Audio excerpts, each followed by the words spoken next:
In this video, I'm going to show you how to enroll in subjects via SOLS. First things first, you'll need to log into SOLS using your UOW student login and password. Next, go to the left-hand navigation menu. There, you'll find the Enrolment tab. Select this tab and click Enrolment and Variations.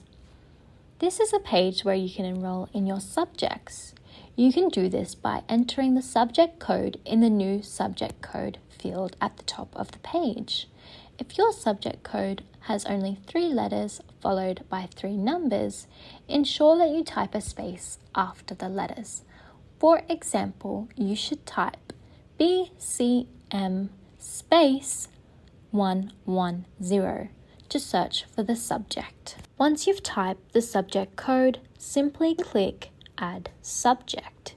This will open a new page where you'll see the campus, session, and delivery mode.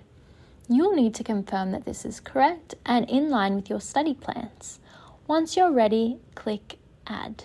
Your enrolled subject will appear on the Enrollment and Variations page under the new subject code field. You can continue adding the rest of your subjects for the year. Your subjects will already be automatically put into the autumn and spring session sections, so you should have a good idea of how your sessions will look.